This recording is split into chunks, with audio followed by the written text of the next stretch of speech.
All right, guys, I'm going to tell you why He's gonna tell you. calories do not count when you're in ketosis.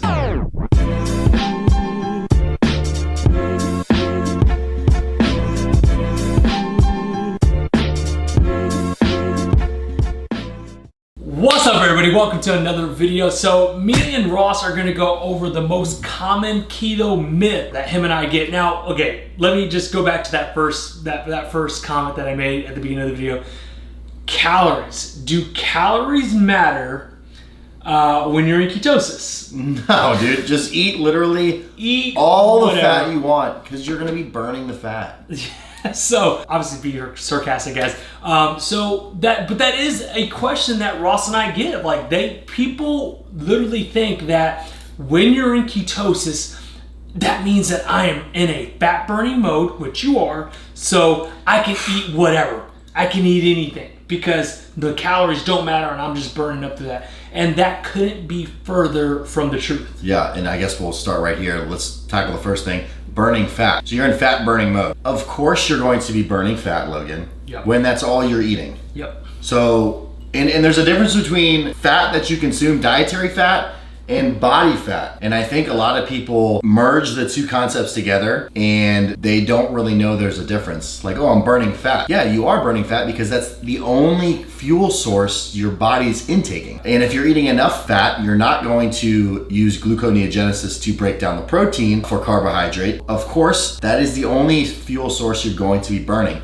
which is different than using body fat. And I know people may get butthurt, but there's people that do these epic transformations on keto, like Mr. Goody Beats here, but they still have an abundant amount of body fat. So if it was just a case that you are in ketosis, you are burning body fat, then these people that are doing these, lifestyle changes for years and years and years, they wouldn't have this excess amount of body fat still. So just something to think about. Just something to think about, and just understand, guys, that is a keto myth, 110%.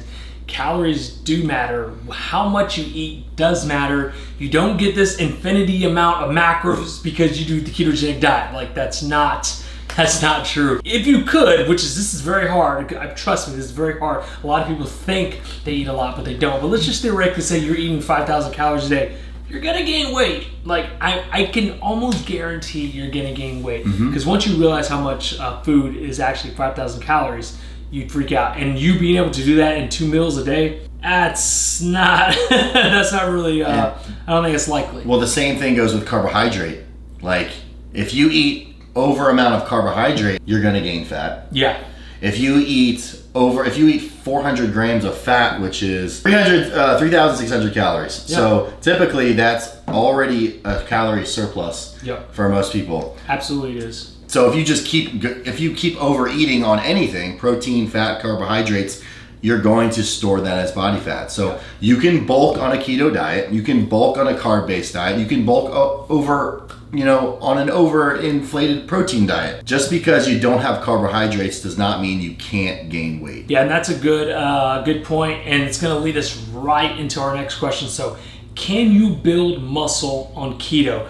One of the biggest myths that I've gotten over the years of doing the ketogenic diet is like, yo, but you can't build muscle, but you can't get strong, but you can't make gains. My answer to that has always been the same.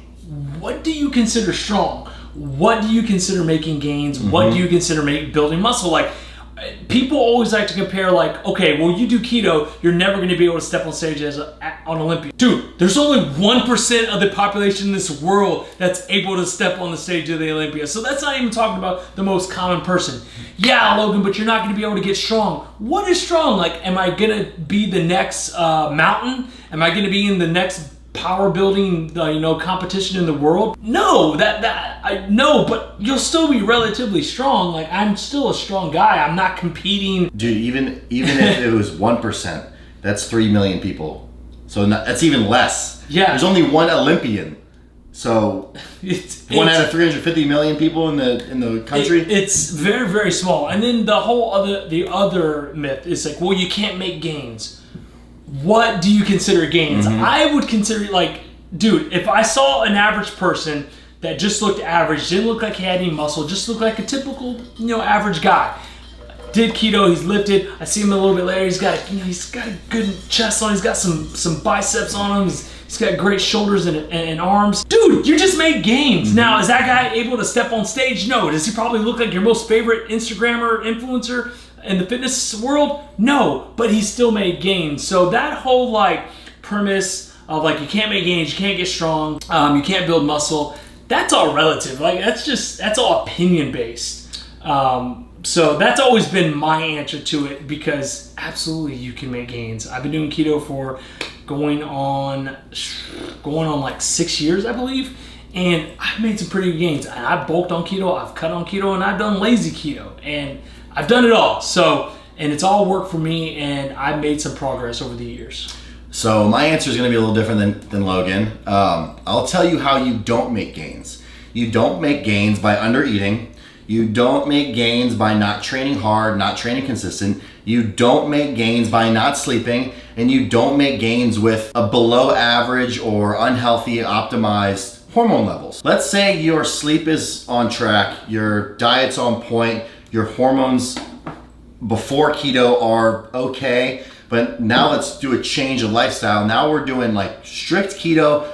All of our fats are essential fatty acids. All of our proteins are essential amino acids. Kicking ass in the gym, 100% you're gonna make gains. Yeah. Now, you may get different gains if you, let's say if you were going for strength, you're probably not gonna be as strong as you could be or explosive as you could be if you did implement carbohydrates, but it's a huge myth that you can't build muscle on keto as long as all these things that I just said are in check. Sleep, hormones, diet, consistency, training, and essential top quality nutrients. It's very easy to put the blame on keto. Yeah. So you got a person that's not doing any of those things. Yeah. And they're but they're also doing keto. It's it's keto's fault. It's Keto's fault. They're doing keto. They're waking up. They're fasting. Then they're having a Quest bar, with nothing against Quest bars, love them, but they're having a Quest bar with some sour cream, pepperoni, or a plate of pepperonis, and a whole egg. That's just not high quality nutrients. Yeah, it's not. Versus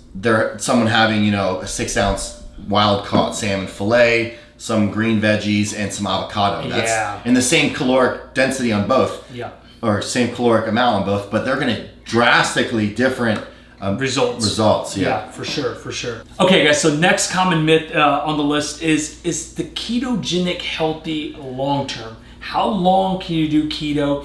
And my doctor or my friend said you can't do keto more than a year, or it's really, really bad for your body.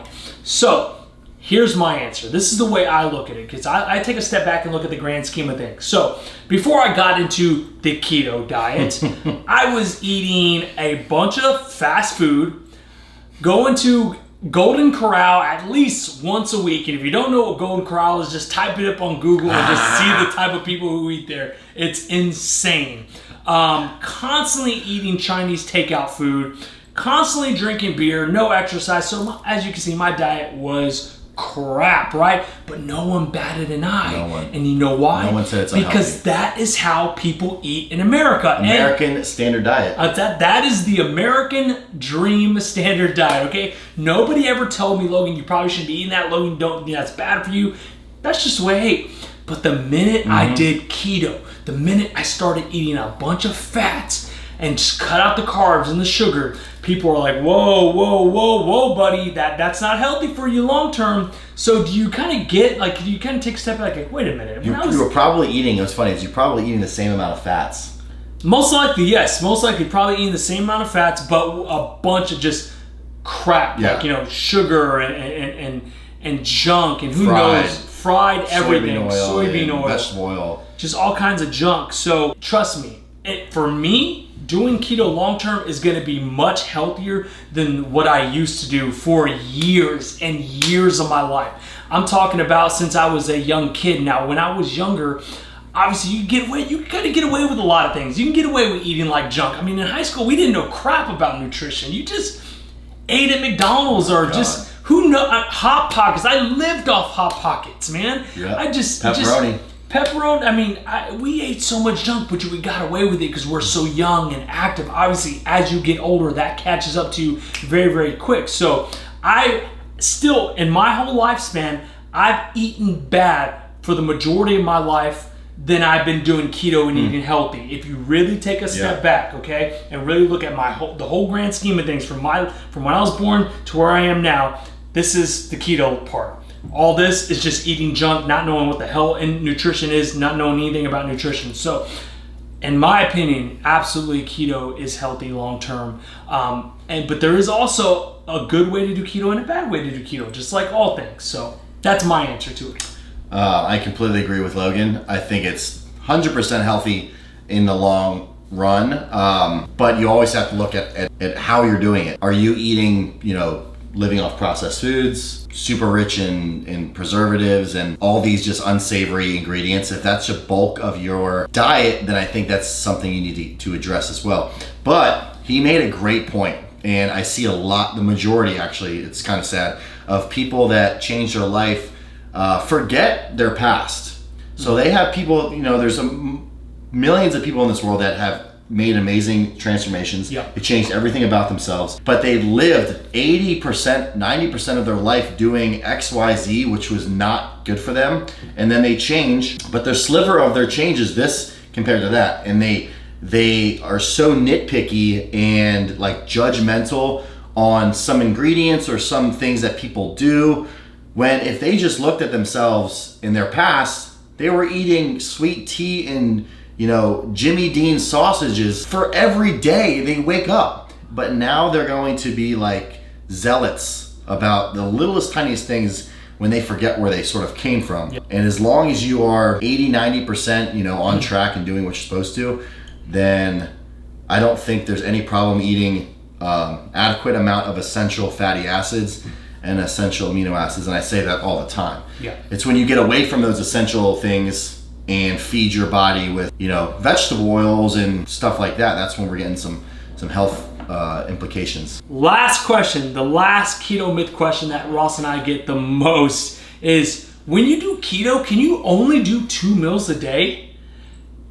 To that person's defense, that used to be me. Okay, I used to only believe you can do 2 big meals a day, because anything more than that would spike insulin, would cause me to gain weight, would cause me to slow down my fat burning mode. And I am now a believer that no, that is not the case. I am currently on 6 meals a day, guys. Now, are the 6 meals as big as those 2 meals? No, obviously, they're more spread out. I'm not having 1,500 calorie meals 6 times a day. I'm not doing that. These meals are very small, they're very dense, but they're very clean and basic. I'm having 2 ounces of avocado. I'm having 2 whole eggs, 5 egg whites with salt, black coffee with a little bit of MCT oil. Pretty basic stuff. And a steak and veggies and butter later on, and another 2 or 3 hours. And that's pretty much how my meals are. When I announced that I was gonna do 6 meals a day, my keto community, you guys watching this right now, a lot of you freaked out, lost your mind, because you said, what in the heck are you doing? 6 meals a day? That's way too many meals. And again, I was right there with you. I said, yeah, guys, I know this is weird, 6 meals a day. I've never done this before. I hired a coach, I gotta listen to him, and I recommend that to you as well. If you hire somebody, listen to them. So I said, you know what, I'm gonna just go with it.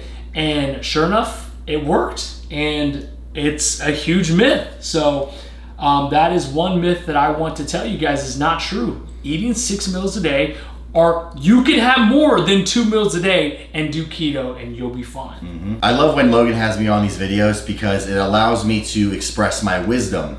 And there is a difference between knowledge and education versus wisdom. Yep. So you can know all these things and you can read studies and you can be educated on keto topics or whatever topics it is. But the only way you gain wisdom is by quote unquote doing a bunch of shit. Okay, so what do I mean by that? Literally everything I preach about, I have been the opposite. So when I did keto, I was a keto zealot. I was against all artificial sweeteners like sucralose. Yeah. I was against all carbohydrates. I was so anti-white rice, all these things. And now that I've done studies on myself and on my clients, I've literally flip-flopped all of my thinking, because you can show me any study you want on a piece of paper. And I'm gonna show you, hey, these are all of my clients, this is myself, and we did the exact opposite. I would always recommend you challenge whatever you hear. So if someone says, don't have, sucralose, it's gonna kick you out of ketosis, well, why don't you ingest some sucralose, go test your blood sugar, and go test your ketones. And you tell me if you get knocked out of ketosis. I can tell you that he's eating sucralose 4 times a day, probably, during the keto cut. I know that for a fact, and he's eating 6 meals a day. And he was in ketosis every freaking day. The only days he wasn't in ketosis was when he deviated from the plan. When Logan came to me in the keto cut, I was like, dude, I want to address all these myths, every single one of them. And I guarantee we are going to disprove them all. So just always have a little asterisk when you read something online, or when you hear someone, oh, ketogenic diet is bad, or you can't eat 6 meals a day. Well, prove them wrong. Try it out. Try it out yourself, guys. I always say that the best research is the research done on yourself. So those are our top keto myths that Ross and I get asked. If there's any myths that you want to know, please let us know in the comments below. We'll do our best to try to come back to this video and answer those. Or maybe we'll get a lot more questions. We'll do part 2 of this, keto myths. But yes, guys, that is going to be the end of the video. If you did like it, please, yes, keto coach. If you want to check your ketones, you need to get one of these keto coaches. Right there. If you want to see if something knocks you out of ketosis or not, we'll get a keto coach. Test it Try yourself. it out. Try some sucralose, try some stevia, try some maltodextrin or whatever, and test your blood, and then it'll tell you if it knocks you out or not. So that's a good way to know. But anyways, guys, if you did learn something, please hit that like button. If you haven't subscribed already, please hit that subscribe button. As always, we'll see you on the next video. Peace.